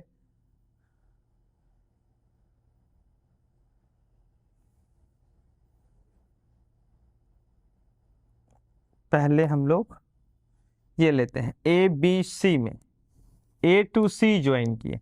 so A to सी में आप ये साइड देखोगे तो ट्रायंगल फॉर्म कर रहे हैं ए बी सी, जिसमें ए बी और ये हो गया उसका रिजल्टेंट, थर्ड साइड क्या हो जाएगा, हेड हेड और टेल टेल जिसका मैच कर रहा है। सो यहाँ पर हम लोग बोलेंगे कि ये जो वेक्टर है ये ए प्लस बी है। ठीक है, अब ये जो a प्लस बी है, इसके अकॉर्डिंग अगर इसको ज्वाइन करते हैं, C टू E ज्वाइन करते हैं, तो C टू E में आप देखोगे कि हेड हेड और टेल टेल मैच कर रहा, यानी कि ये D प्लस सी है, vector D plus vector D। अब जो ये पोर्शन, ये जो ट्रायंगल सेंटर पे हमें दिख रहा है, इस ट्रायंगल में अगर हम लोग देखें ये E इस डायरेक्शन में है, तो उसके अकॉर्डिंग हेड हेड कंटिन्यू हो रहा, देखो ई का डायरेक्शन कंटिन्यू है। सो एक का डायरेक्शन हम लोग चेंज करेंगे, सो ई का डायरेक्शन फिलहाल किधर है, अपोजिट है, ए टू ई है, ई टू ए नहीं होकर के ए टू ई कर दिए। तब हम लोग देखते हैं कि हेड हेड और टेल टेल यहाँ मैच कर रहा, यानी कि ई जो है इन दोनों के सम के इक्वल है। तो उसके बिहाफ में भी देखेंगे तो vector E is equal to sum of this vector A plus B plus this vector D plus C. So E is equal to A plus B plus C plus D हो जाएगा, जो हमारा net resultant हो जाता है। Okay, तो ये था हमारा polygon law of vectors. Properties of vector addition, vector addition is commutative. देखो, अब जितना भी लॉ हम लोग पढ़े, ट्रायंगल लॉ, पॉलीगन लॉ और पैरेललोग्राम लॉ, तो ये सब में हम लोग वेक्टर्स का ऐड करने तो सीख गए, बट सारे एडिशन जो होते हैं वो कुछ प्रॉपर्टी को फॉलो करते हैं। जैसे कि यहाँ पर वेक्टर एडिशन इज कम्यूटेटिव। इसका मतलब क्या हुआ कि दो वेक्टर अगर हम लोग लेते हैं, वेक्टर ए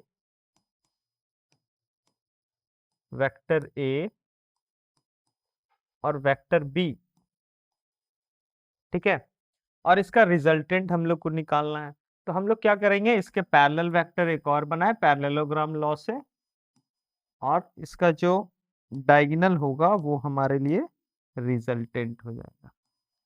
ठीक है, अब इसमें पैरेललोग्राम से क्या हो जाता है कि ये जो वेक्टर ए है उसी के पैरेलल सेम इक्वल वेक्टर हम लोग बनाए, तो ये भी वेक्टर ए होगा, और वेक्टर बी पैरेललोग्राम लॉ है, opposite side equal and parallel, तो ये हो गया वेक्टर बी।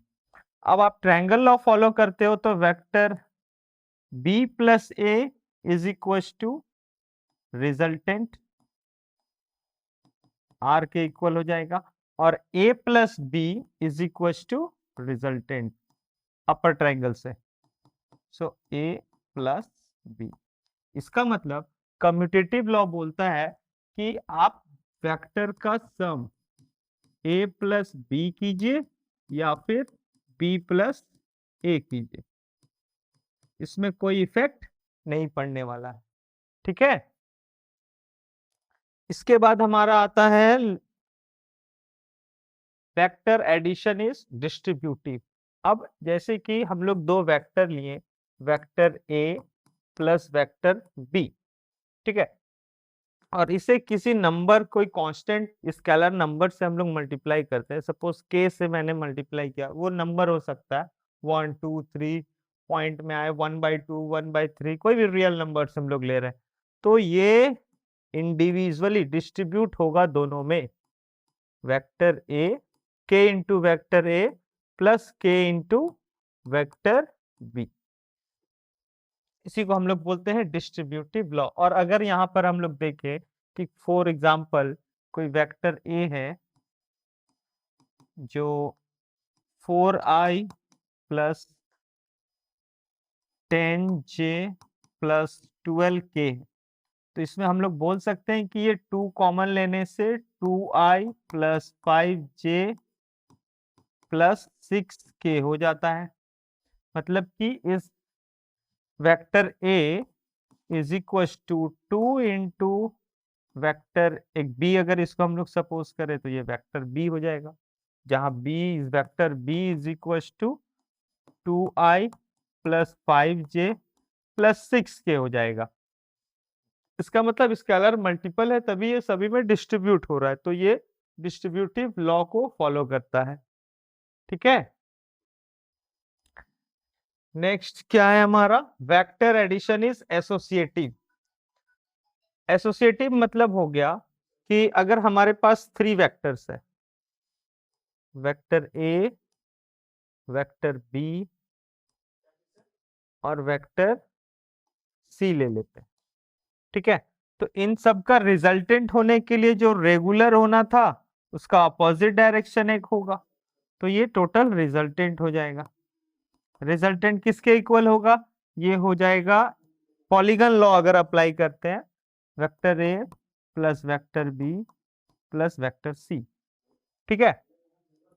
बट अगर हम डायगोनल लेते हैं, यहां से एक डायगोनल लिए पहले, तो इसमें हम लोग देखेंगे कि ये जो वेक्टर होगा ये a प्लस बी के इक्वल है,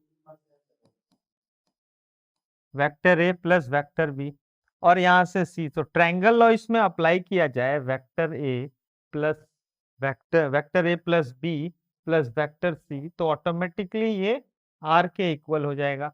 सो इस ट्रायंगल के अकॉर्डिंग, इस ट्रायंगल के अकॉर्डिंग अगर आप जाते हो तो आपको दिखेगा कि r इज इक्वल टू ए, पहले a प्लस बी पहले हो रहा है, उसके बाद c को ऐड किया जा रहा, ठीक है।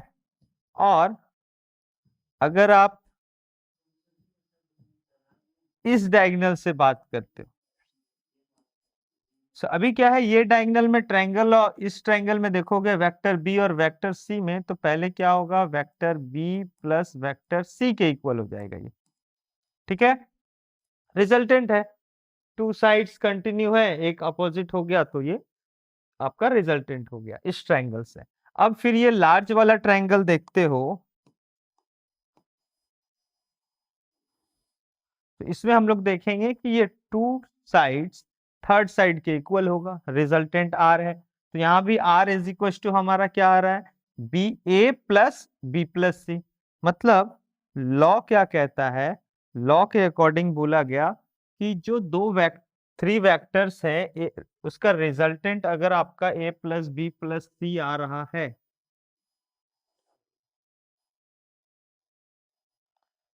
रिजल्टेंट ए प्लस बी प्लस सी आ रहा है, तो हम लोग बोलेंगे आइदर आप पहले ए प्लस बी को ऐड करो, उसके बाद उसका जो वैल्यू आएगा उसको सी से ऐड करेंगे, या फिर आप ए को बाद में ऐड करना, पहले बी प्लस सी।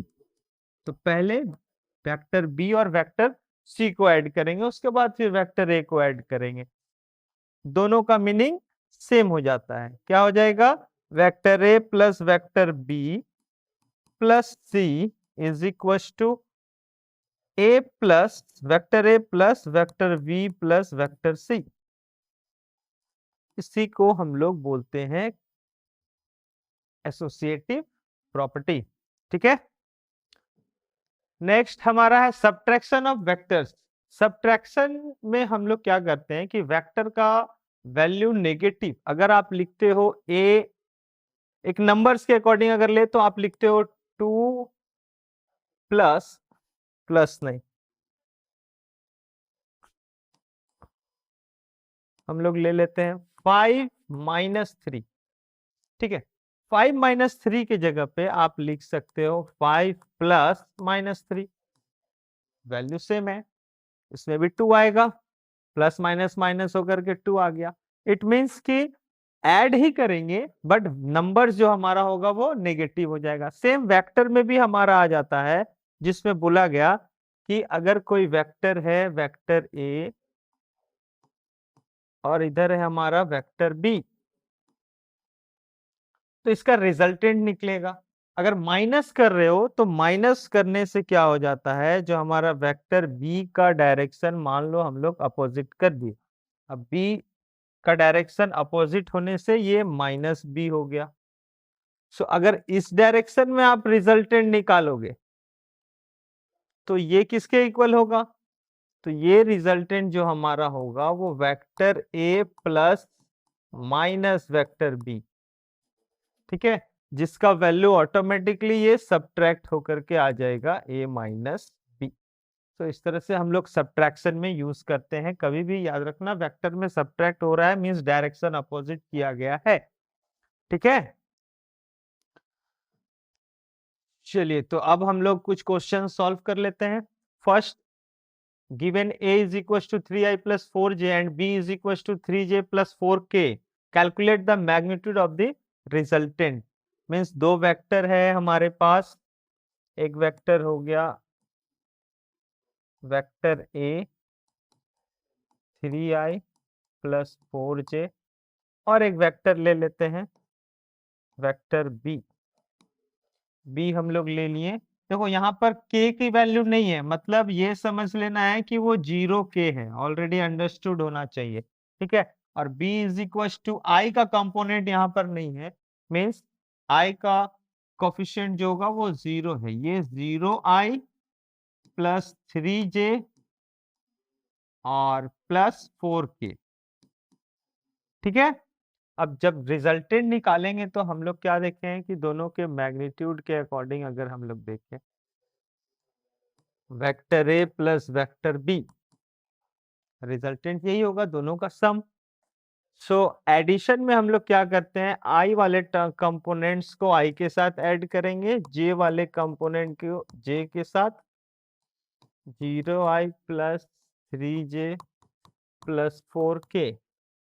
ठीक है, सो ऐड करने से क्या आ गया, 3i plus 7j plus 4k, ये हो गया हमारा रिजल्टेंट।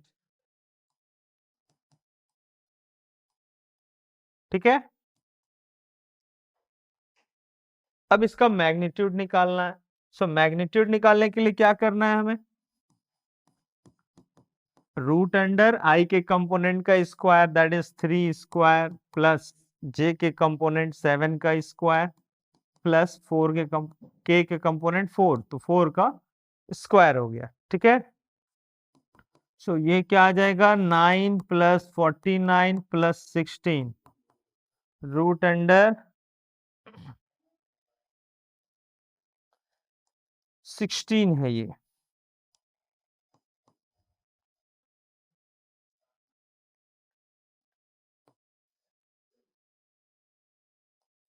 रूट अंडर 74 यूनिट में रखेंगे। ठीक है, तो आर की वैल्यू ये होगी। अब उस रूट को आप ब्रेक भी करोगे तो पॉइंट में वैल्यू आएगा जितना भी यूनिट होगा। सो ये हुआ हमारा आंसर। सिंपल, हम लोग दोनों वेक्टर्स को पहले ऐड किए, उसके बाद उसका रिजल्टेंट निकाले। अब देखो यहाँ पर एंगल नहीं दिया हुआ है। ठीक है, एंगल दिया होता तो हम लोग क्या करते हैं, R is equal to root under A square plus B square plus 2ab cos theta apply कर सकते थे। जहां से डायरेक्ट हम लोग को वैल्यू निकल जाता, ए का मैग्नीट्यूड निकालते, बी का मैग्नीट्यूड निकालते, और 2ab कॉस थीटा। यहाँ थीटा जो होता है एंगल होता है दोनों के बीच में। सो एंगल इस क्वेश्चन में गिवन नहीं है, तो हमें वेक्टर फॉर्म को लेके चलना होगा। ठीक है,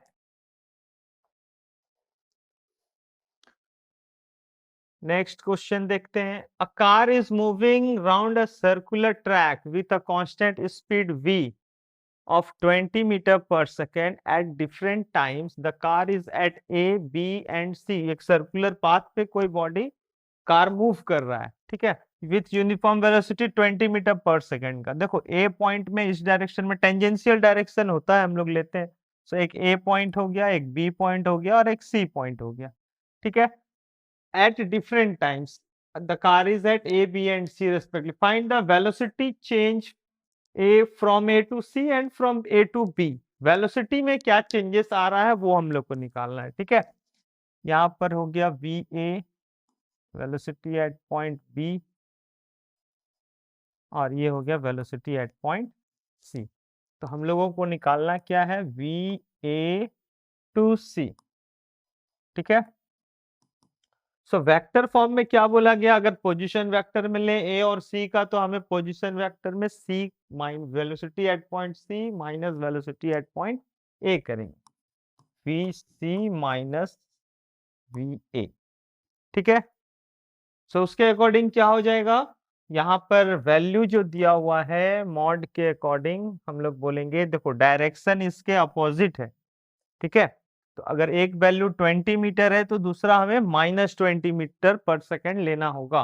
सो वी एट सी अगर आप 20 ले रहे हो, सो माइनस वी एट ए हो गया -20, तो ये हो जाएगा 40 मीटर पर सेकेंड। तो velocity change in velocity from A to C अगर हम लोग बात करेंगे तो ये हो जाएगा 40 मीटर पर सेकेंड का। ठीक है, फ्रॉम ए टू बी अगर बोला जाए तो देखो ए और बी में क्या हो रहा है, दोनों एक दूसरे पे राइट एंगल है, बी और सी।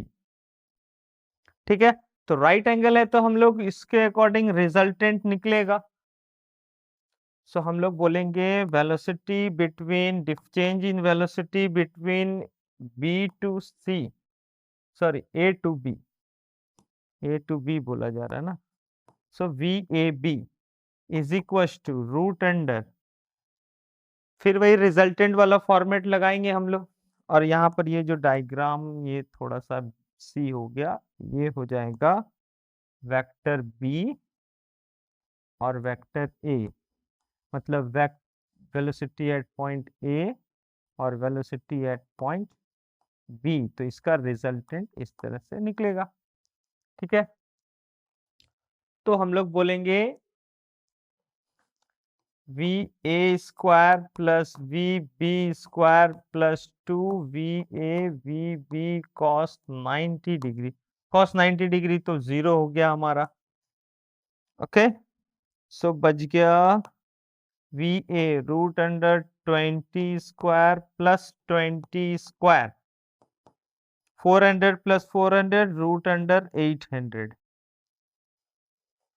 जिसकी वैल्यू हो गई 8 400 टू। सो ये 20√2 मीटर पर सेकेंड में चेंज इन वेलोसिटी हो गया। ए टू बी में वेलोसिटी चेंजेस 20√2 मीटर पर सेकेंड हो जाएगा। ठीक है, सो ये हुआ हमारा आंसर दोनों के लिए। फर्स्ट ए के लिए था और सेकंड हो गया बी के लिए। ओके, नेक्स्ट क्या बोला जा रहा? Two vectors acting in opposite direction have a resultant of 10 units. If they act at right angle to each other, the resultant is 50 units. Calculate the magnitude of the two vector. Means बोला जा रहा है कि to vector है, एक vector P ले लेते हैं और एक वेक्टर Q ले रहे हैं। ठीक है, मैग्नीट्यूड फाइंड करना है हमें। सो फर्स्ट कंडीशन बोला गया है कि दोनों का डायरेक्शन अपोजिट है, तब रिजल्टेंट हमारा आ रहा है, रिजल्टेंट हो जाएगा क्या? Vector P minus vector Q। ठीक है, मैग्नीट्यूड मिलेंगे अपोजिट डायरेक्शन में, तो ये P minus Q is equal to बोला गया है 10, इक्वेशन 1 मान लिया। ठीक है, सेकेंड बोला गया है कि if they act at right angle, so अगर ये राइट एंगल में एक्ट हो रहा होगा वेक्टर P और वेक्टर Q, ठीक है, 90 डिग्री, तो रिजल्टेंट फिर वही R वाला कॉन्सेप्ट लगेगा, जिसके लिए क्या बोला गया है, क्या होता है, R square is equal to P square plus Q square plus 2PQ cos theta हो जाता है। ठीक है, theta is angle between P and Q। So फिलहाल दोनों परपेंडिकुलर है, राइट एंगल है, तो 90 डिग्री हो जाएगा वो वैल्यू। अब रिजल्टेंट इस कंडीशन में 10 दिया था अपोजिट में, सेकेंड में बोला जा रहा है रिजल्टेंट 50 है, तो ये 50 का स्क्वायर हो जाएगा 2500। ठीक है, because R is equal to 50 unit for perpendicular is equal to P square plus Q square plus, देखो ये 90 डिग्री है, 2PQ cos 90 जीरो हो जाता है, तो ये टोटल टर्म जीरो हो जाएगा। ठीक है,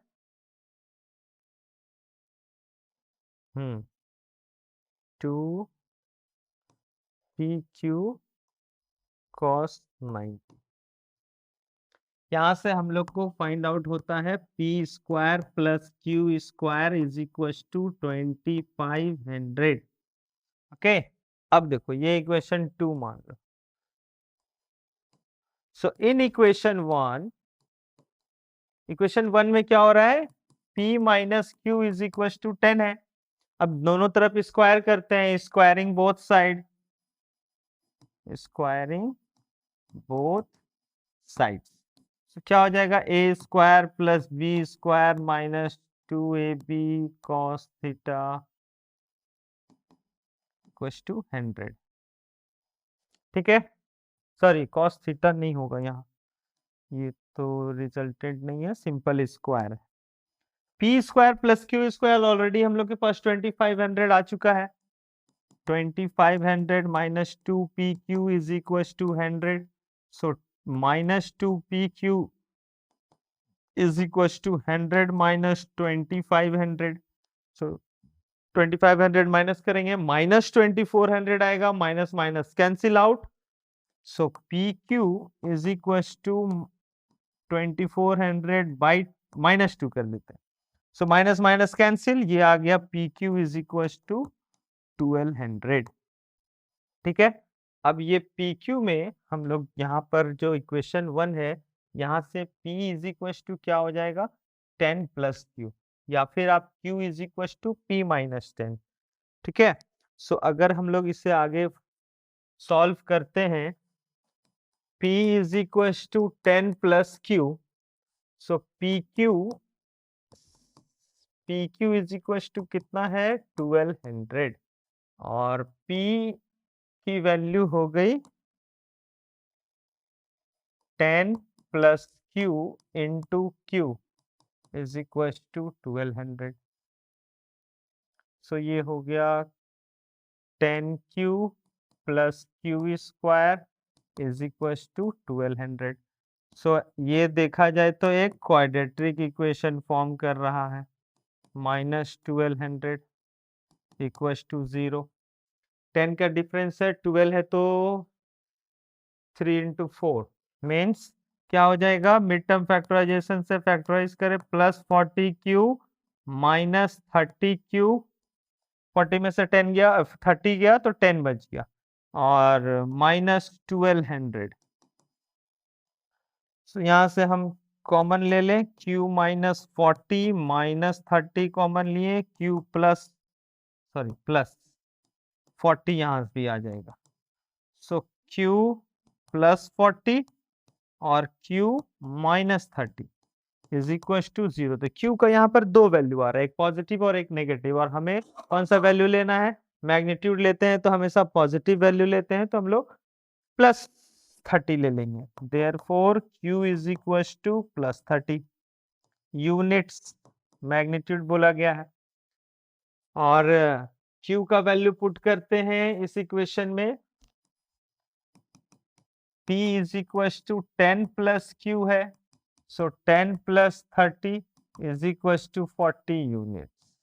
मीन्स दो टू वेक्टर्स का मैग्नीट्यूड फाइंड करने बोला गया है, इसमें एक का मैग्नीट्यूड है 40 यूनिट्स और एक वेक्टर का यूनिट है 30 यूनिट्स। ठीक है, so this is our answer. Okay, next, calculate the angle between a 2 dyne and a 3 dyne force so that their sum is 4 dyne। देखो डाइन तो यूनिट है सीजीएस सिस्टम में फोर्स का, जिसमें बोला गया है कि दो फोर्स एक्ट हो रहा है एक दूसरे के बीच में और हमें एंगल फाइंड करना है। फर्स्ट हमारा एक है आपका 2 और एक हो गया हमारा 3 डाइन।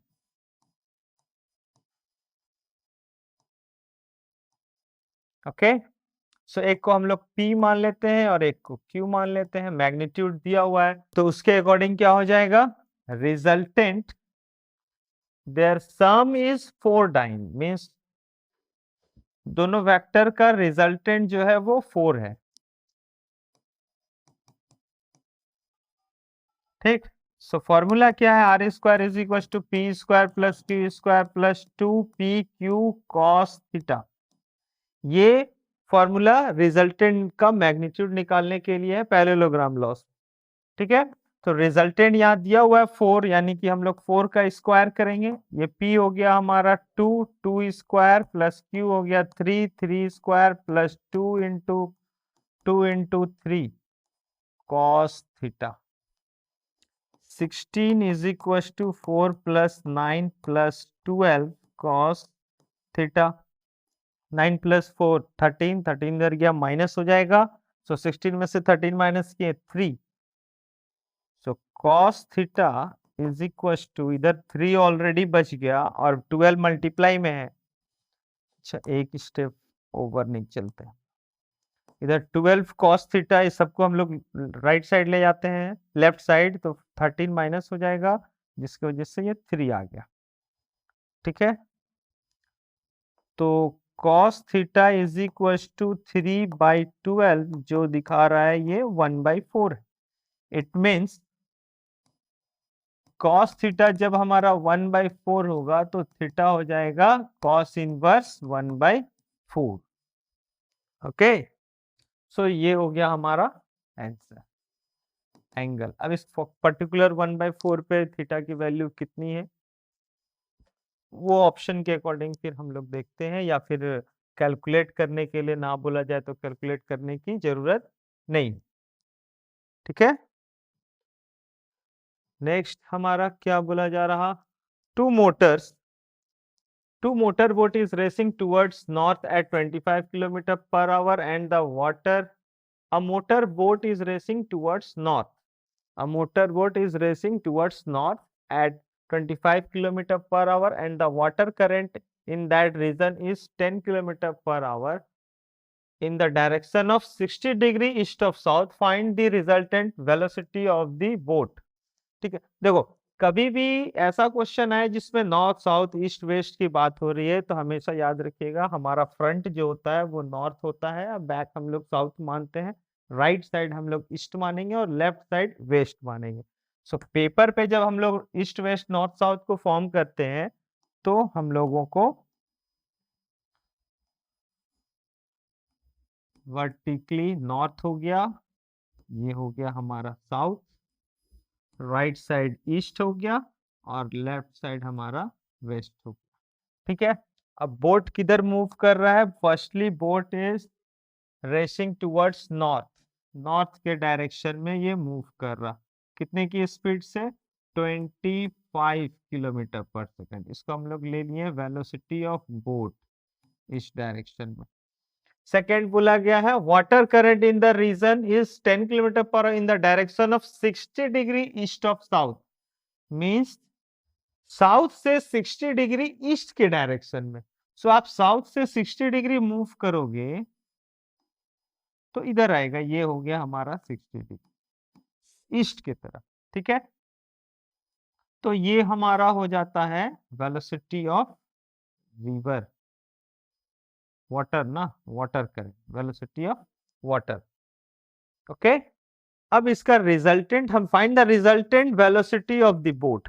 बोट का रिजल्टेंट वेलोसिटी क्या होगा? तो रिजल्टेंट यहां पर दोनों के बीच में कहीं आएगा आर। ठीक है, अब वेक्टर के अकॉर्डिंग तो हम लोग बोलेंगे कि V B plus V W, ये रिजल्टेंट होगा। अब मैग्नीट्यूड में जाएंगे तो हम लोग बोलेंगे कि sir R is equal to root under V B square plus V velocity of water square plus 2VB into V W cos theta. Theta यहाँ पर क्या है? थीटा यहाँ पर एंगल है, किसके किसके बीच में? Theta is angle between both the vectors, velocity of boat and velocity of water. तो ये जो हमारा एंगल होगा ये हो जाएगा थीटा। और क्या दिख रहा है? 180 डिग्री दिख रहा है ना, तो 180 डिग्री में 60 डिग्री माइनस कर देंगे तो थीटा का वैल्यू हो गया 120 डिग्री। अब cos 120 आ रहा है हमारा रिलेशन में, सो cos 120 डिग्री का वैल्यू कितना होता है? cos 120 डिग्री का value cos 60 degree minus cos 60 degree हो जाता है, जिसका वैल्यू आ जाएगा -1/2। ठीक है, सो वैल्यू पुट करते हैं। फर्स्ट क्या बोला गया है? रिजल्टेंट हमें फाइंड करना है और वेलोसिटी अलोंग ऑफ बोट कितना गिवन है? वेलोसिटी ऑफ बोट गिवन है 25 किलोमीटर पर आवर, तो ये हो गया 25 square plus velocity of water current 10 kilometre per our है, 10 square plus 2 into velocity of boat 25 into velocity of water 10 into cos theta यानी कि कॉस 120 डिग्री। कॉस 120 डिग्री हमारा कितना आ जाएगा?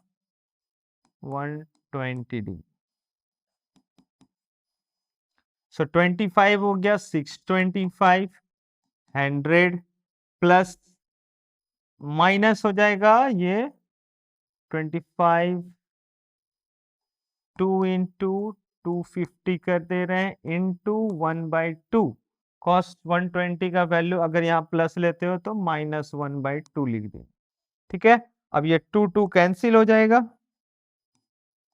और प्लस माइनस माइनस शो हो रहा है, सो ये हो गया root under 625, 725 minus 250 root under 200, 600, 500 और 475 रिजल्टेंट आ गया। यूनिट्स नहीं, यहाँ पर वेलोसिटी दिया है तो रिजल्टेंट का वेलोसिटी हो जाएगा किलोमीटर पर आवर। ये हो गया हमारा velocity of boat with respect to water हो गया हमारा।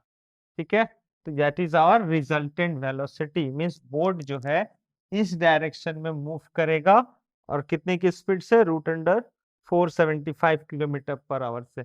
बट अब यहाँ पर हम लोग देखते हैं कि ये एंगल कितना फॉर्म कर रहा है, सो बोट जिस डायरेक्शन में है उस डायरेक्शन से कितना डिग्री एंगल फॉर्म कर रहा है, जिसको हम लोग बीटा बोलते हैं, कि रिजल्टेंट कितना डिग्री एंगल फॉर्म करता है। सो बीटा के लिए हम लोग क्या कॉन्सेप्ट लगाया गया है, फॉर्मूला क्या बोला जाता है, फॉर्मूला बोला गया है tan beta is equal to, angle किसके साथ फॉर्म कर रहा है, एंगल फॉर्म कर रहा है वेलोसिटी ऑफ बोट के साथ। तो हम लोग किसको रखेंगे फर्स्ट, साइन थीटा हो जाएगा, velocity of water into sine theta by velocity of boat plus velocity of water into cos theta. तो यहाँ पर थीटा जो है 120 डिग्री है। तो यहाँ पर अगर हम लोग वैल्यू निकालते हैं,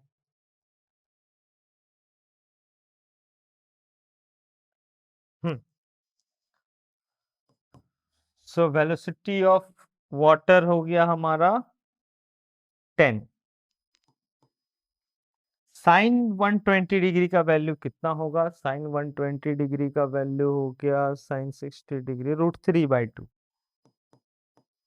√3/2 बाई वेलोसिटी ऑफ बोट हो गया 25 प्लस 10 इंटू कॉस 120 डिग्री -1/2 आया था हमारा, सो ये -1/2 हो, सो ये हो गया 10√3/2 बाई 25, 2 से ये कट गया 5 टाइम्स में, 25 - 5 प्लस माइनस माइनस हो जाएगा, ये आ गया 20 कैंसिल, ये आ गया √3/4।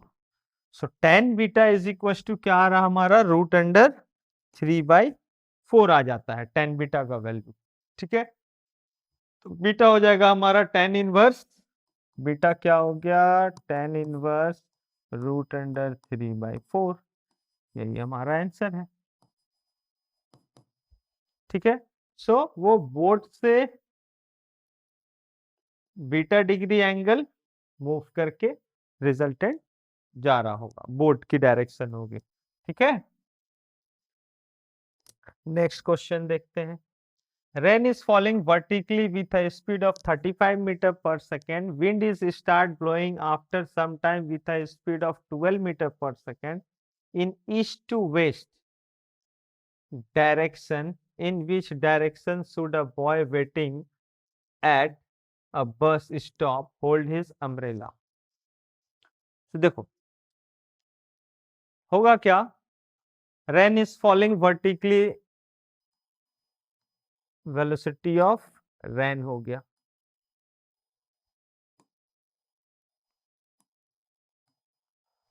wind start blowing after some time with a speed of 12 metre पर सेकेंड ईस्ट टू वेस्ट। मैंने क्या बोला था, राइट साइड हमारा ईस्ट है, लेफ्ट साइड वेस्ट है, मींस ये फॉर्म कर रहा है इधर east to west, velocity of wind.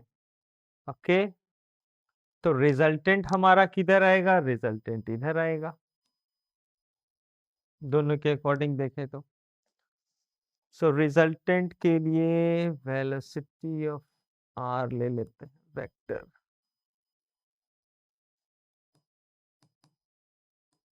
W square plus rain square, बाकी तो 90 डिग्री है तो हम लोग डायरेक्ट बोलेंगे कि हाँ ये स्क्वायर रूट में डायरेक्ट सम कर देंगे। ठीक है, क्योंकि cos 90 0 होने वाला है। तो ये हो गया हमारा 35 square plus velocity rain is vertically with speed of 35 की 12 मीटर पर, और 12 का स्क्वायर कर देते हैं। सो ये हो गया 1225 प्लस 144,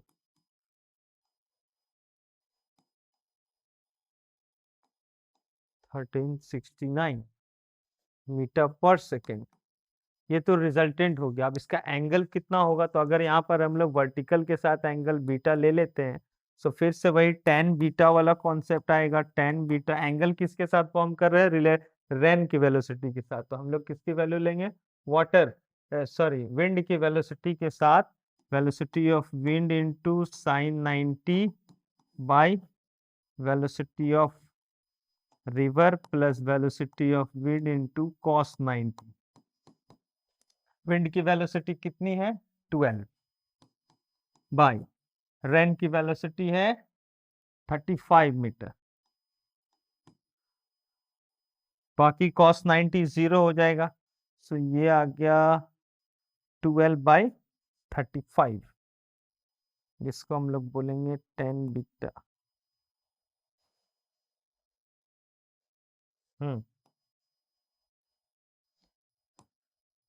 सो एंगल के रेस्पेक्ट में लिखें तो beta is equal to 10 inverse 12/35 हो जाएगा। इतना डिग्री एंगल से ये अम्ब्रेला को किस डायरेक्शन में होल्ड करना है। सो 12/35 इसके अकॉर्डिंग जितना डिग्री एंगल का वैल्यू आ जाएगा उतना डिग्री एंगल पे हमें अगेंस्ट में इस डायरेक्शन में अम्ब्रेला को रखना होगा। मीन्स बॉय को होल्ड करना होगा इस डायरेक्शन अम्ब्रेला रिजल्टेंट डायरेक्शन में। ठीक है।